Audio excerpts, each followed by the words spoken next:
சமீபத்திய உதாரணம் சொல்லவா? பிசினஸ் ஆரம்பிச்சா எல்லாரும் ஜெயிச்சிட மாட்டோங்க. எல்லாரும் ஜெயிச்சிருவோமா? இல்ல, தோல்விகள் வரும், கண்டிப்பா வரும். காஃபி டே சித்தார் 7000 கோடி கடன் வச்சுட்டு தற்கொலை செய்து கொண்டு இறந்து போனார். 7000 கோடி எப்படி அடைக்கிறதுன்னு தெரியல. ஆத்துல விழுந்து தற்கொலை பண்ணிக்கிட்டார். உடம்பு கிடைக்கல. அவங்க மனைவியினுடைய பேட்டியை நான் பாக்குறேன். மாளவிகா ஹெக்டே பேட்டி கொடுக்கறாங்க, அழுதுகிட்டே பேட்டி கொடுக்கறாங்க.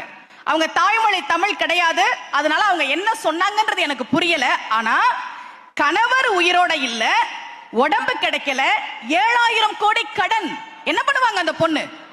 எவ்வளவு மன அழுத்தம் இருந்திருக்கும், எவ்வளவு நிர்பந்தம் இருந்திருக்கும். எல்லா ஃபார்மாலிட்டியும் முடிச்சிட்டு சிஓ சேர்ல வந்து உட்கார்ந்தாங்க.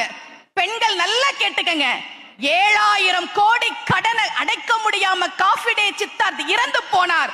ஒரே வருடத்தில் அந்த கடனை 1700 கோடியாக குறைத்தார் மாளவிகா ஹெக்டே.